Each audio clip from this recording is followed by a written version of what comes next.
Hello, everyone. So we are ready for our first speaker, my beloved new friend, Mary Remington, who I met probably just about a year ago now when I reached out to her and asked her to speak at one of my events. And boy, when she started speaking, I was like, I never want to lose this person in my life. And Mary, I haven't told you this yet, but when you did a guest teaching at my class at GTU a few weeks ago, my students have not stopped talking about you. Oh, Oh no, actually you didn't. I used the recording from one of from our past thing and shared uh-huh. it with my students. And they're like, who is this person? I could just listen to her and sit at her feet all day. So I'm sure you are going to have that effect on our people today. So I will let you just give a brief introduction to yourself right now. And please talk to us about right speech and how we can tap into that when sitting in the middle of conflict. Yeah. And that's all I'm going to say. Take it away from here. Okay. Thank you, Terry.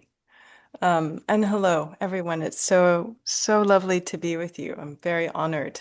I'll just give a really brief introduction and offer some gratitudes and then begin to move into some words on this topic that we have today.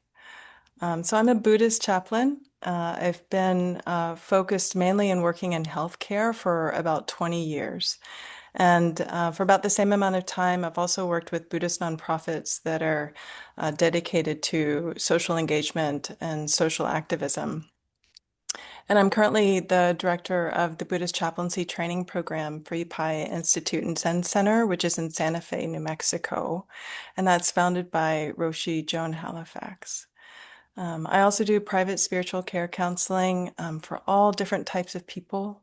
Right now, I'm working with a woman in a major health transition and significant disease. I'm working with another person who's in the police force.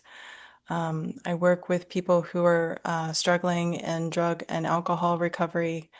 And I'm also working currently with a man on death row.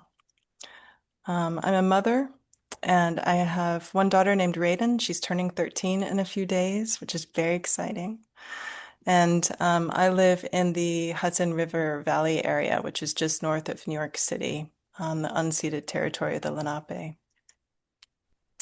And Terry, I just want to thank you for putting on this gathering today and for doing kind of this visionary work and beautiful curation of these conferences. I was very thankful to be with you on the sacred activism sessions that we did some months ago.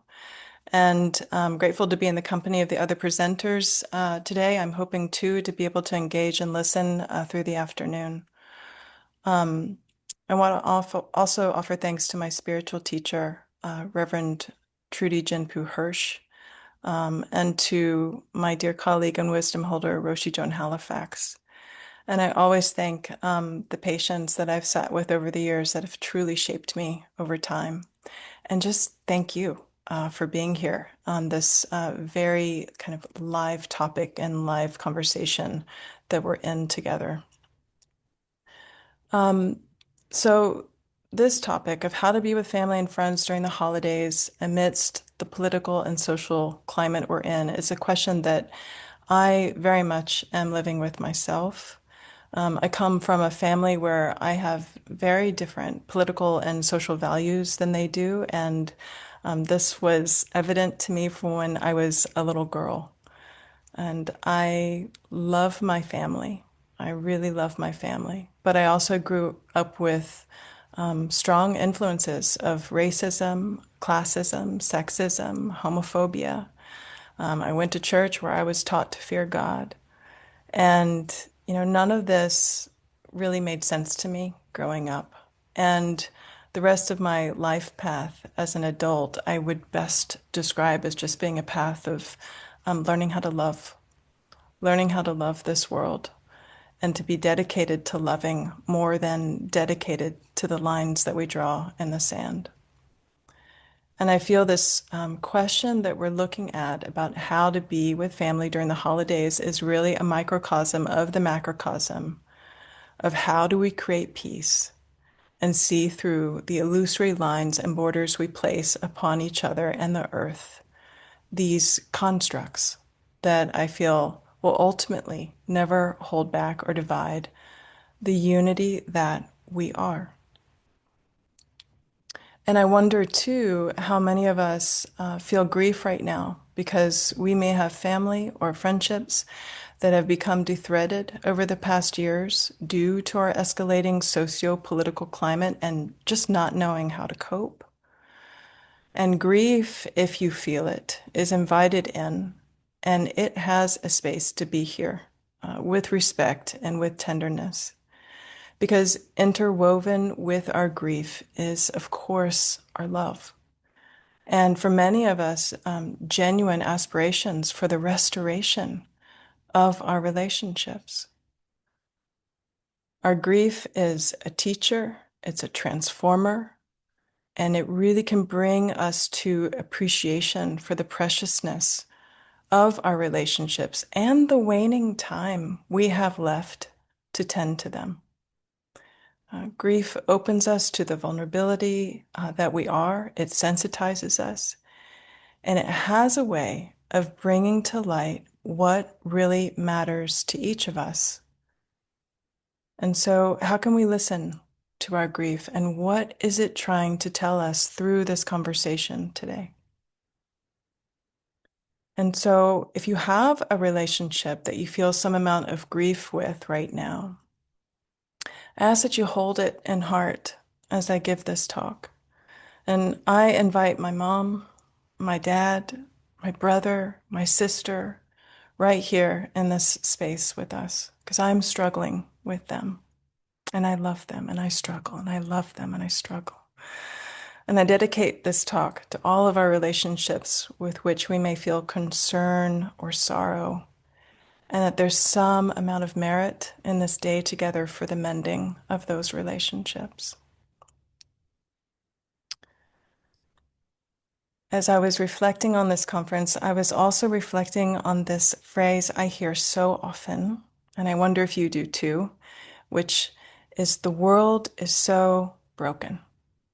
I hear this every week. I hear this. The world is so broken.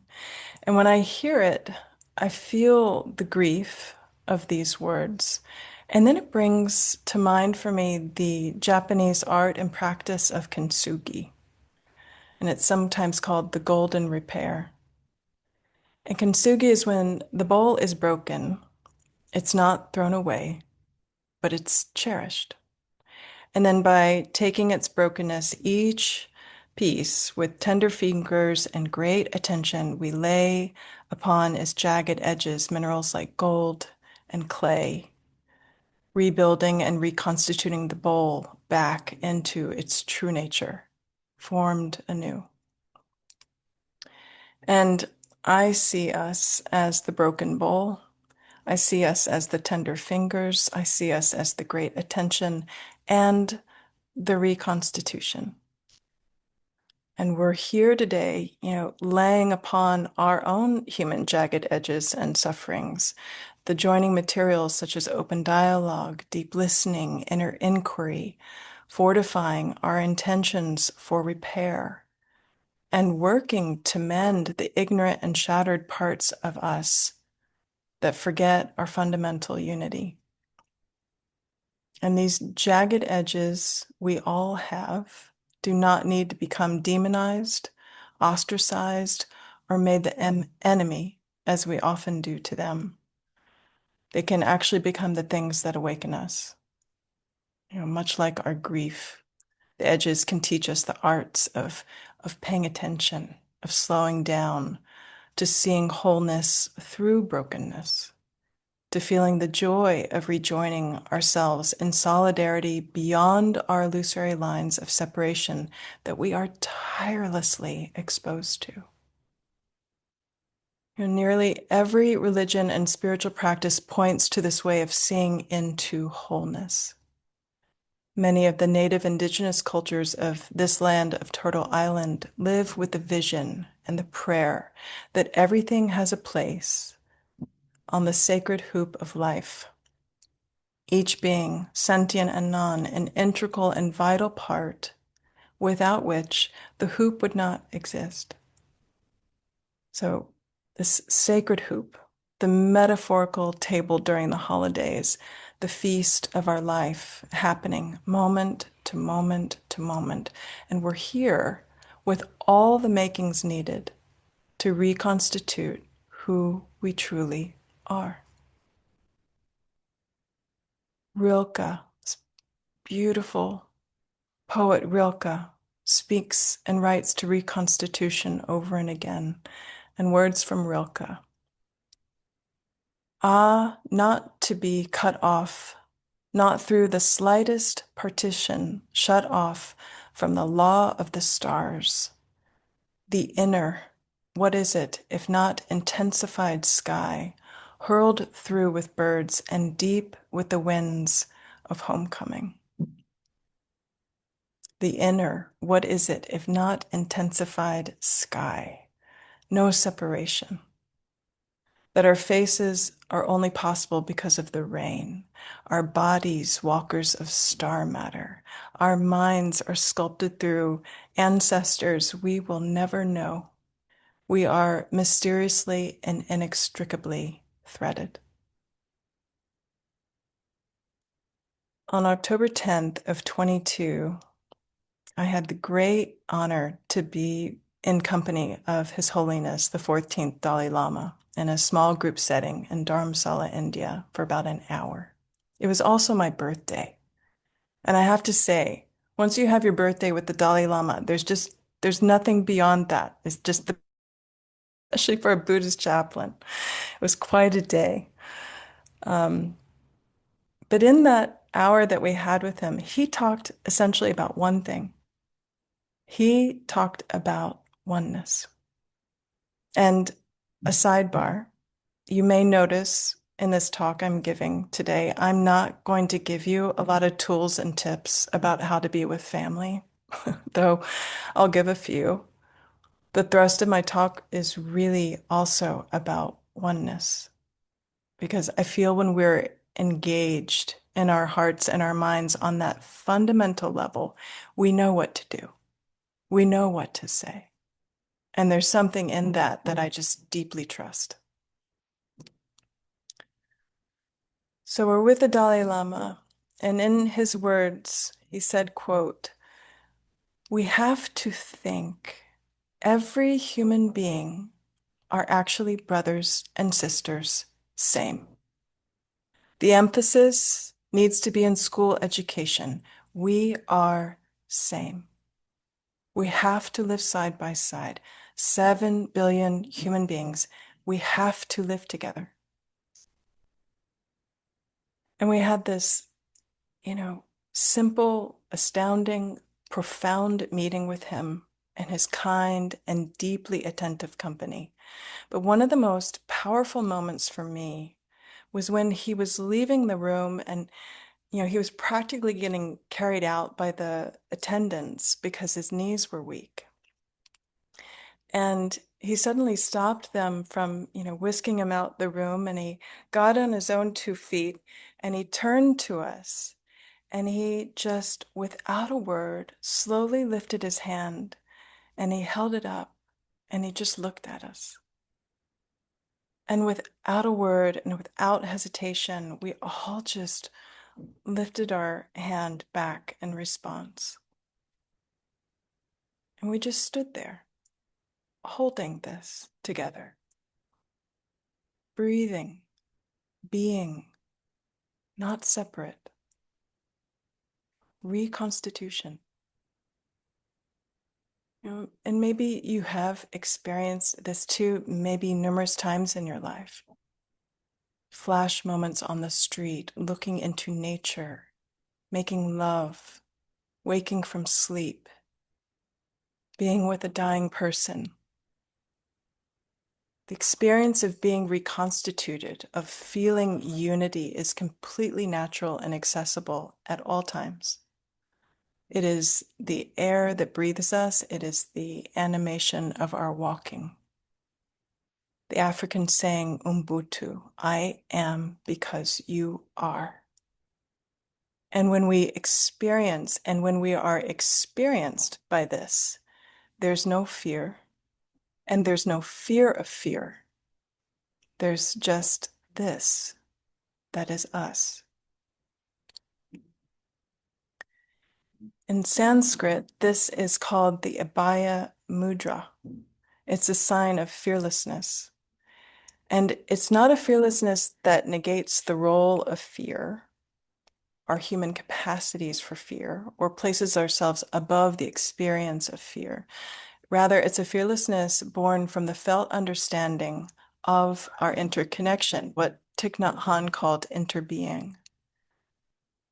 The words that flowed out of Martin Luther King's body like rivers were born from fearlessness. He spoke to our oneness continuously. And to bring his beautiful voice and words in the room, quote, injustice anywhere is a threat to justice everywhere. We are caught in an inescapable network of mutuality, tied in a single garment of destiny. Our fearlessness is not something we learn. It's not something we armor ourselves with or pretend to have. I believe it comes from a letting go of the layers of indoctrinated conditioning and stories placed upon our consciousness that create the belief that we are separate from life.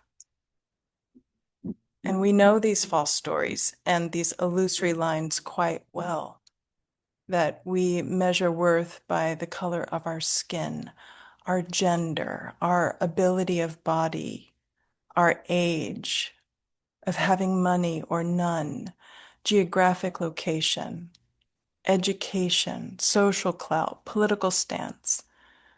False stories that get told by words, thought, and action over and over and over again through generations, creating generational trauma, collective numbing, false idols, spilling of blood, and nebulous clouds of grief, so vague and so present, we can blindly walk lost in their atmosphere for ages. As Mother Teresa so famously said, if we have no peace, it is because we have forgotten that we belong to each other. And one of the marks of our being human is our capacity for great ignorance. And another mark is our capacity for learning from our ignorance and for great awakening. It's the broken bowl and the repair, the human being. And both marks bring us here around the table. And it's so vital, I think, right now that we lift up what's called in Zen our bright awareness, so that we can hold these capacities we have with wisdom, that we pay attention to our minds and to the lines that we draw in the sand. Terry offered this wonderful sentence in the marketing for this event, which illuminates where some of our mindsets might be right now. And it's, quote, are you gearing up for difficult family dynamics during holiday season gatherings? Question mark, end quote. It says so much how we can, put on the gear and armor ourselves and our hearts for a kind of a battle, a confrontation, maybe an eruption that we think is to come. And that before we've gone on the trip to see our family, we've already gone on the trip in our minds. We've played the whole thing out. And how do we do this regularly? And how does the catastrophizing and othering we engage in our imaginings actually steal from our possibilities of connection, from new understandings, from joy? How does it take from our vulnerability, our creativity, our capacities for hope? And how does our catastrophizing create deep impact upon our individual, interrelational, and collective relationships? When we're gripped in our negative stories, we can feel it. We can feel fear, which creates a sense of disembodiment from each other and from reality. And it poises us to create harm or to be harmed.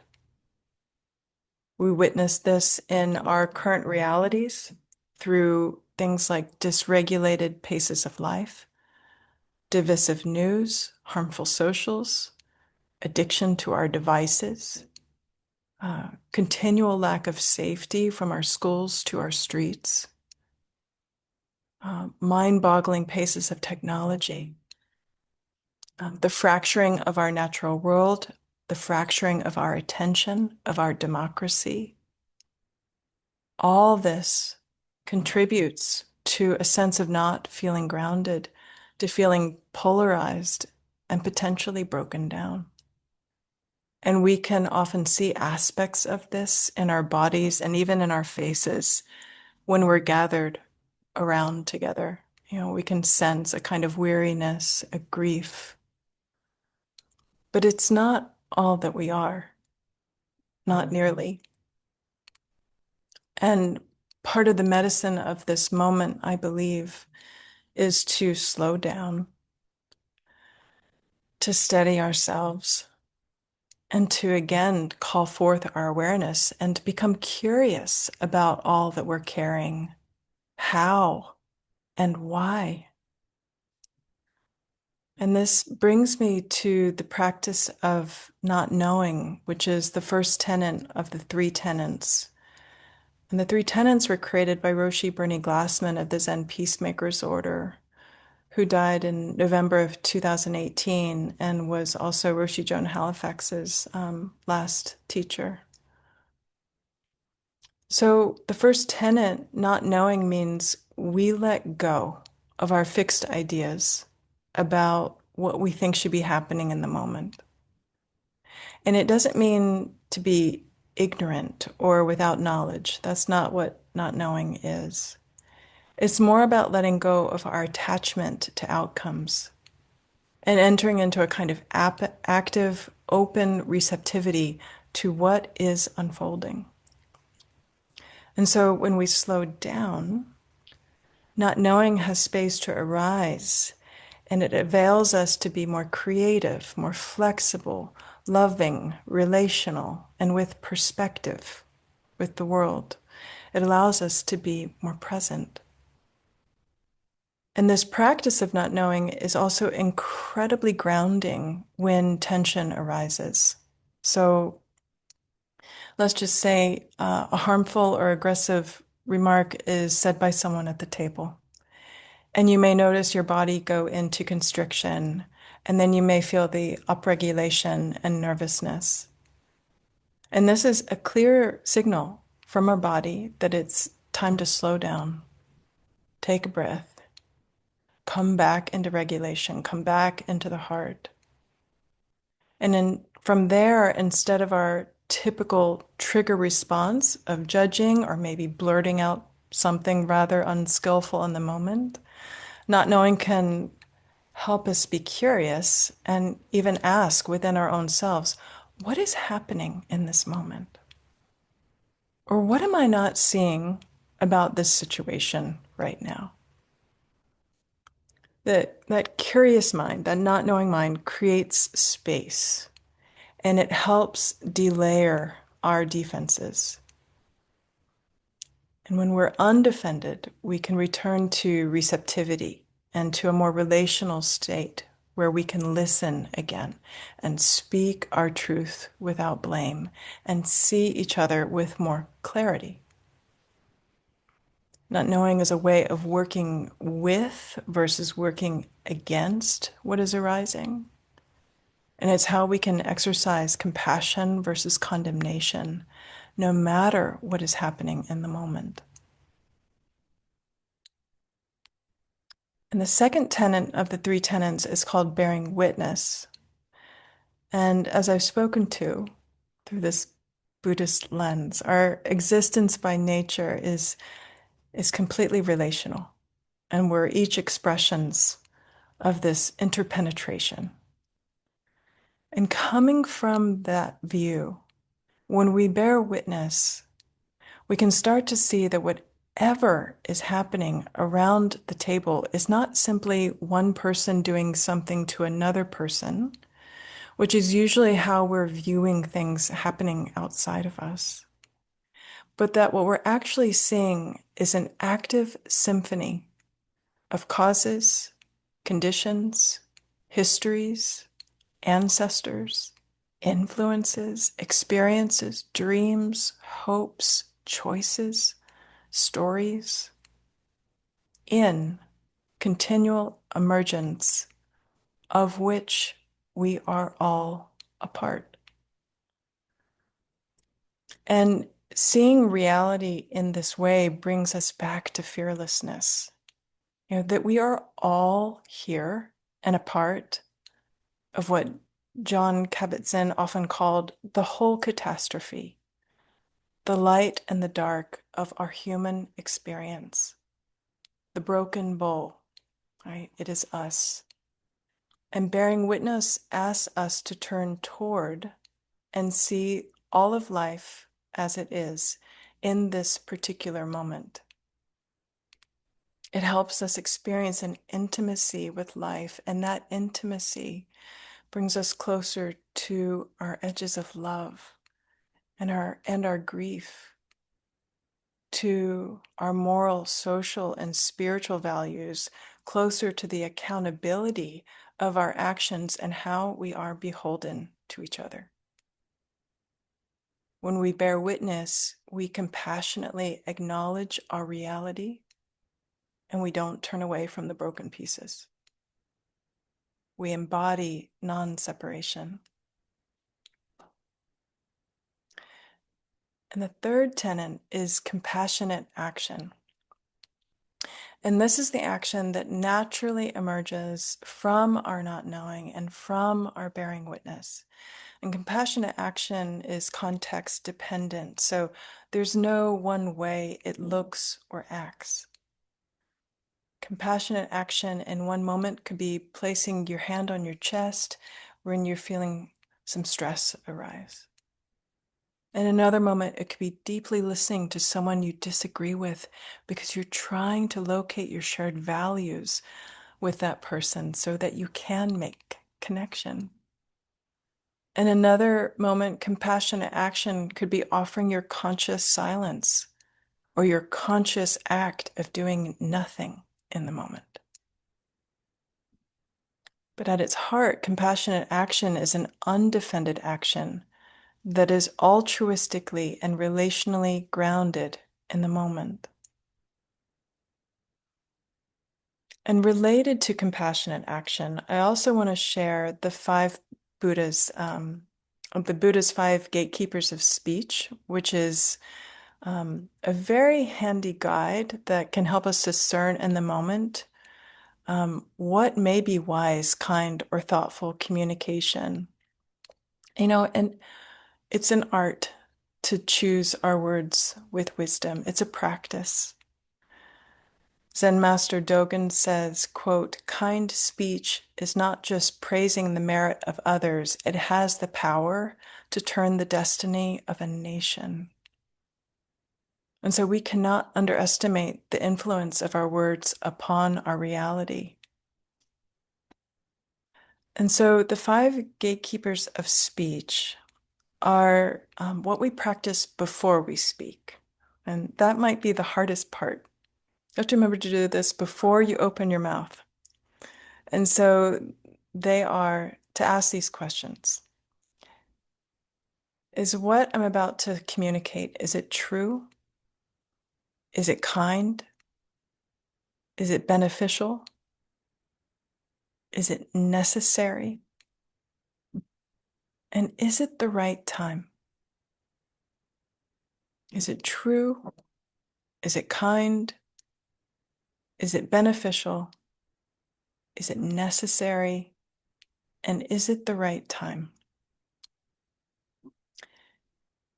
And of course, we can uplift these guiding questions not only for the holidays, but our entire life. We can explore in every word we utter. Are we giving life to life?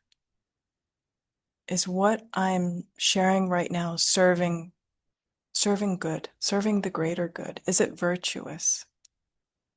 I mean, it's a transformative practice. I really can't encourage it enough.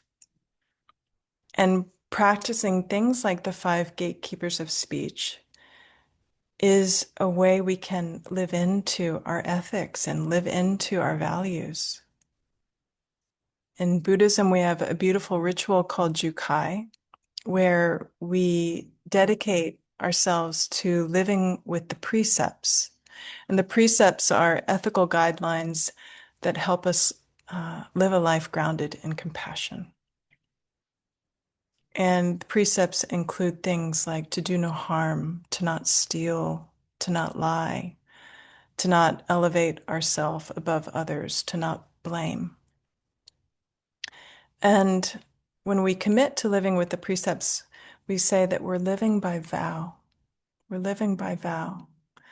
And so as we practice this living by vow, we simultaneously see how many times we fall short of the precepts. We forget them, we, you know, twist them, we just totally break them. And then with compassion toward ourselves and with genuine accountability, we atone and we begin again. And we can always begin again. And the beauty, too, is, no matter our religion, our spiritual or non-spiritual background, we can all make our own personal vows to live in harmony within our homes, within our communities, with this dear earth, to act in ways that uphold our values of dignity and respect and justice for all beings, to live in that fearlessness. Thich Nhat Hanh said it so powerfully when he said, our own life has to be our message. Our own life, every action we take has to be our own message. There's another beautiful Sanskrit word called appamada. It means diligence, what we often call at Upaya conscientious caring. That everything we do, no matter how mundane, even the way that I lift my mug of tea to my lips and sip it, and the way that I place it back down on the table, that I do it with thoughtfulness and consciousness, that there's no act too small to offer that kind of love. And so, just my last few words, I believe we can really look forward to this time of the holidays in all of its complexity as an invitation, to be rooted in our vows, to care for ourselves, to care for this dear, dear world, to arrive unarmored, undefended, unscripted, and that the difficulties that may come can be seen as doorways to our patience, back to our tenderness, to our open presence to life, to being surprised.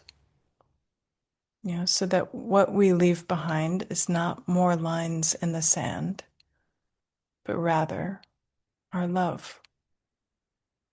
To leave behind our love. It's a great guiding question. What do you want to leave behind? What is that for you?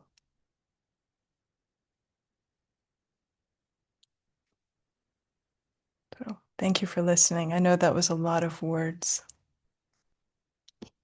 It was a lot of incredible words, and You want to leave, I mean, you've got another 20 minutes or so. Do you want to leave that for questions? I'm sure people have a lot of things they'd like to say. You're such an amazing speaker, Mary. Oh, no, I would love to, yeah, open it up, ask questions, things that are rising up from anything that has been shared, um, and also lift up the wisdom of the group. I offer this as an active practice. I am no expert in anything that I'm speaking to. I am actively in question myself. So I'm really looking forward to hearing some of the wisdom from the group too. Well, Heather is asking for the Sanskrit word. I think you had more than one Sanskrit word, so I'm not sure which one she's asking. Maybe the last one that you mentioned and how it's spelled. Can you put it in the chat box? Yeah. Appamada, conscientious care. Conscious caring, she said. Appamada. Yes. Beautiful. Um, yeah, you guys put your questions in the chat box. And I just, speaking of words, and to even think of these words as mantras we can keep in our minds when we're walking into these situations, I love undefended, unarmored. I love to just thinking of myself of walking into a family situation and saying to myself, I am unarmored. I am Yeah. undefended. It makes me feel proud of myself. It's almost an ego thing, like, look how cool I am. I'm undefended and unarmored. So then my ego comes into it. But I see there's a lot of strength in just labeling yourself with those words. Those are such strong words. And while we're waiting for other people's questions, I will say something else about the five gatekeepers. I actually just came back from a weekend with my family, my father's 99th birthday, who has refused to have an end of life conversation ever.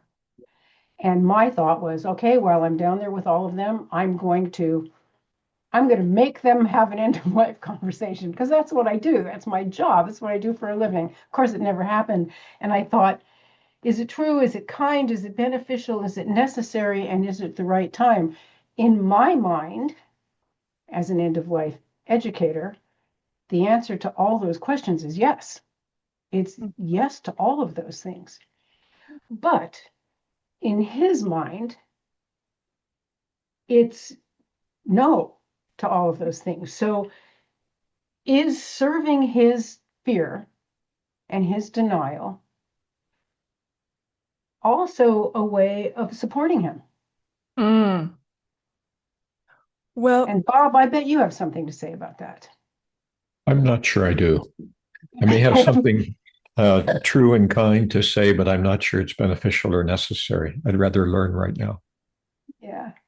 well, I think, it's such a beautiful question, and thank you for bringing your father into the room, Terry. What a blessing of 99 years. And Is it though? I don't know. Go ahead. well, Yeah. great question.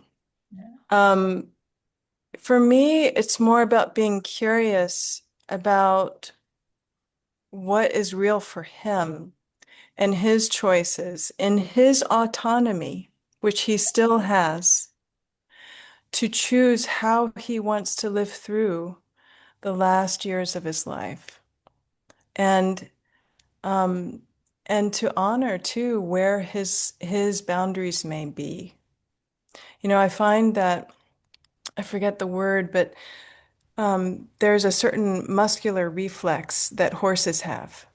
And when you push against the horse immediately pushes back against the hand. It's automatic. And I feel that we human beings have that in our making too.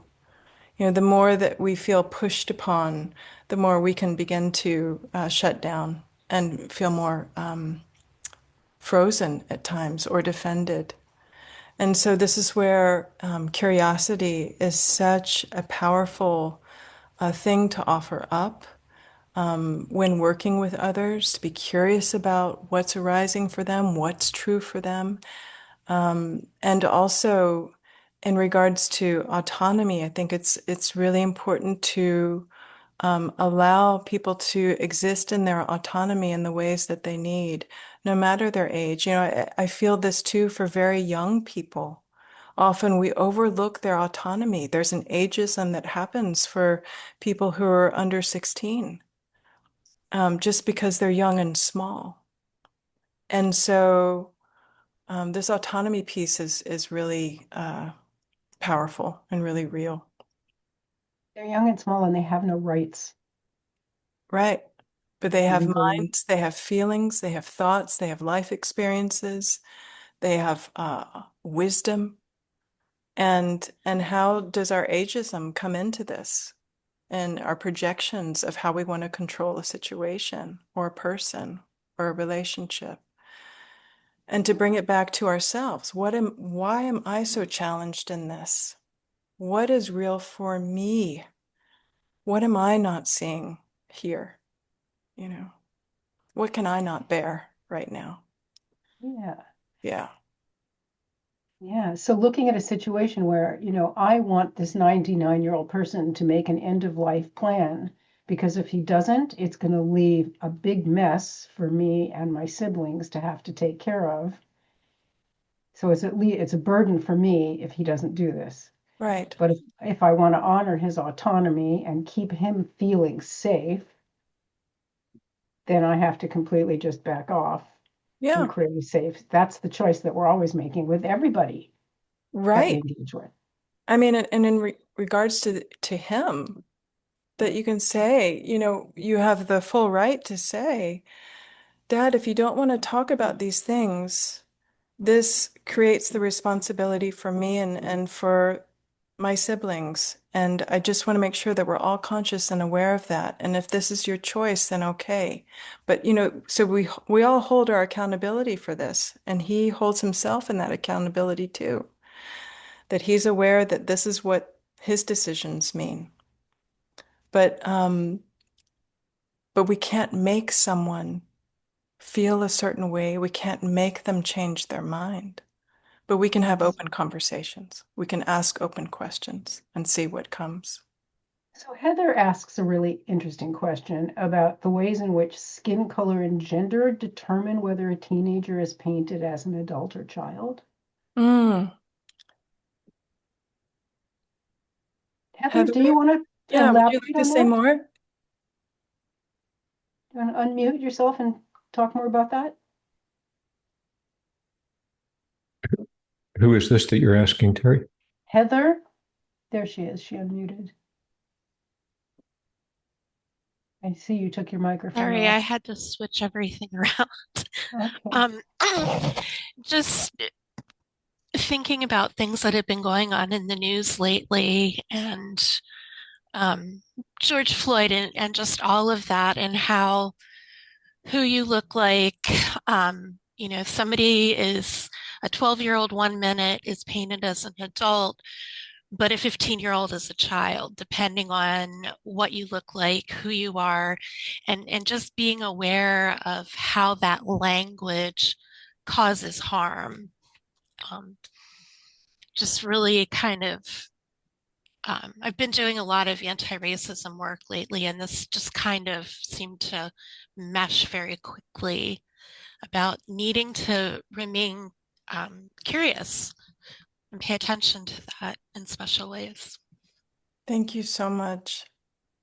Yeah, I've been hearing this more kind of in social streams and news streams too, about referring to adults as kids and children, referring to children as adults. And there's this real confusion and kind of um, erasure of rights in certain ways and erasure of accountability in other ways.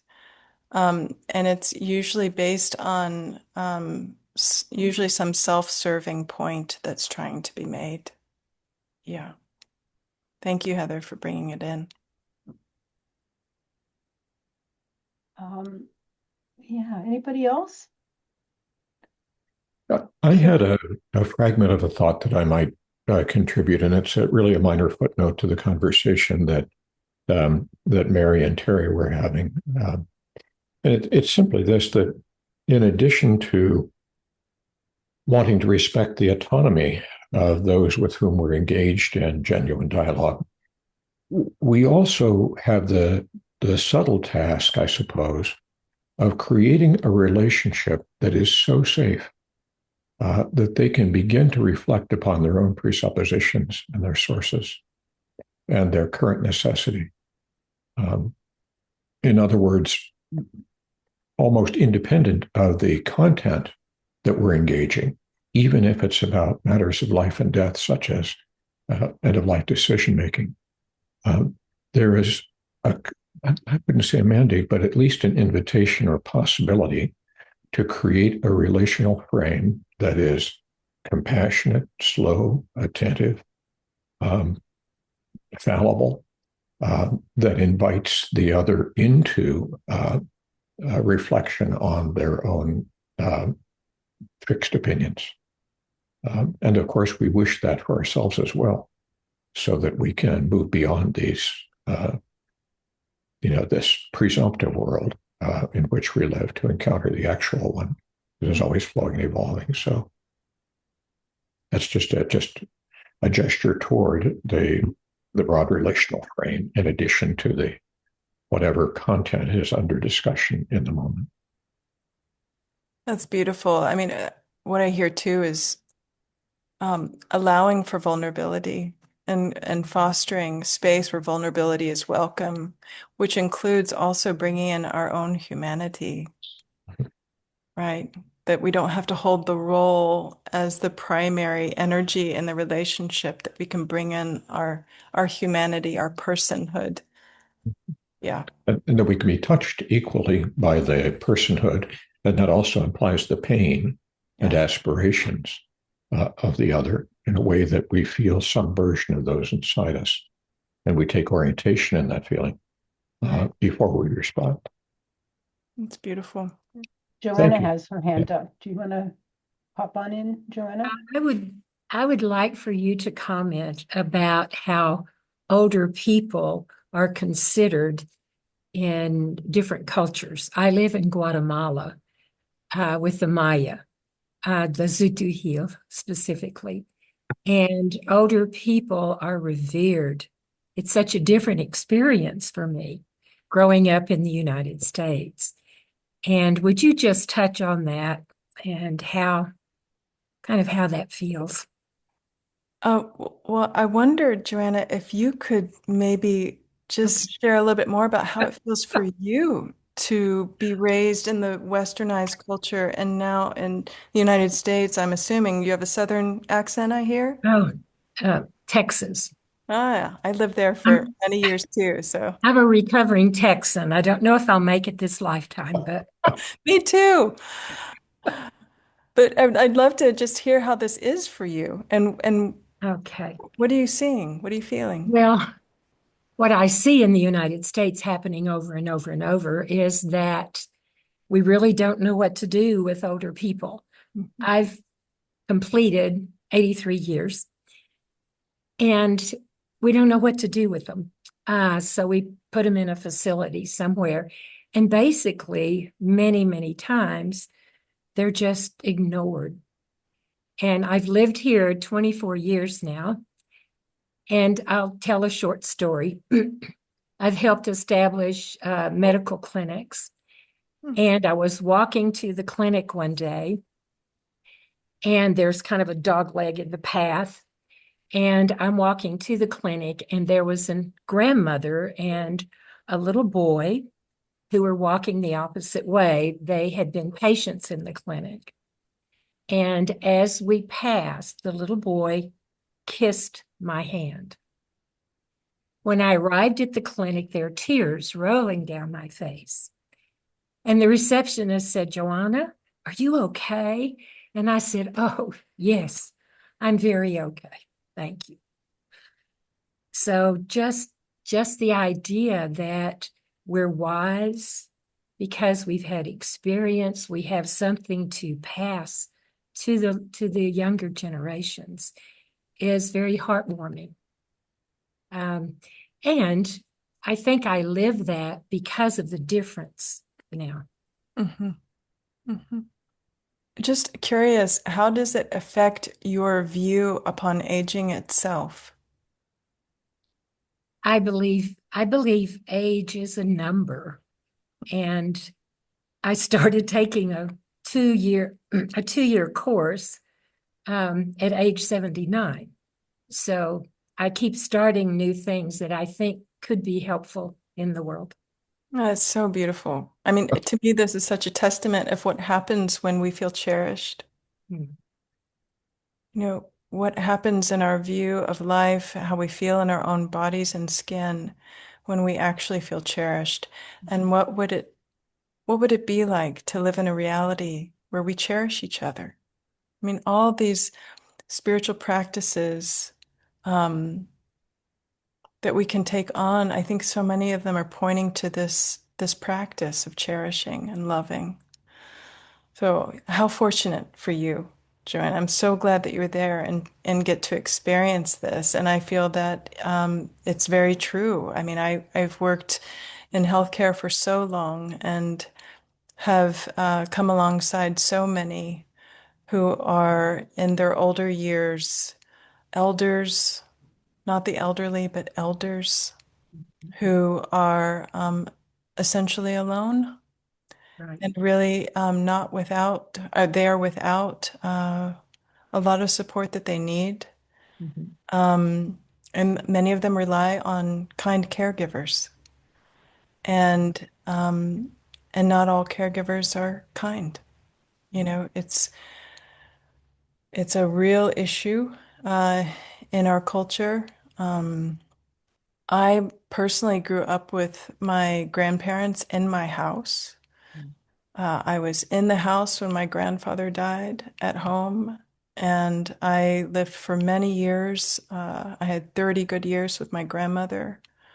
So I feel very fortunate to have been raised with her influences and with her wisdom and with that relationship. And I know that it's getting more and more rare. Um, And it's I'm very fortunate to be um, grandmother to the Guardian family that I work with, that work with me, and I'm the only grandparent that the kids have, and the mm, kids are like 22 to 30 years old. So those are the kids I'm talking about. So quite an experience. well, keep enjoying it. I'm happy for your happiness. That's really beautiful. Thank you for sharing it. Thank you. Yeah. And before we go to Helen, I just want to comment on something that Janice put in the chat about, communicating where you listen to learn rather than listening to convince or make your point, which in terms of, clinical chaplaincy, like hospice chaplaincy, that, and you know this, Mary, of course, this is the foundation of chaplaincy. It's chaplain style listening or nonviolent communication, which is Mm. the topic of our seminar today, is how to listen without an agenda, without teaching, without counseling, without directing, without advising. It is so anti-human to listen in that way. And that's why chaplains go through, 4 units of CPE, and counselors, all of you who know this, is how to listen. That's what nonviolent communication is, as Marshall Rosenberg taught us years ago, to do active listening. And so, it's just a good thing for all of us to study before we go hang out with our families. Can we listen to learn? But then if we're starting to listen to things that make our blood boil, and we'll learn more about that when Brian gets here and listen to his presentation, then we have to work on, how to manage strong emotions and strong reactions. That'll be another topic, but, learn to listen to learn. Okay, Helen, you've got the floor. Thank you. So I have studied NVC and been a mediator in family court. And at this time, I find myself challenged between my need for relationship and connection and my need for expression. And so I wrote the question, how do we, safety, emotional and physical safety, how do we protect ourselves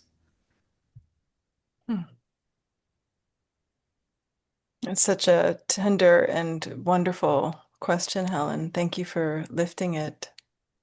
Um, I don't know that I would say that there's one answer in that, because so much of so much of what's here, I think, is for a deeper self-inquiry, and for a personal reflection on what's important to you, what values are rising to you that feel important that you want to share and communicate about, and also the assessment that we were talking about just a few minutes ago around, do we feel safe?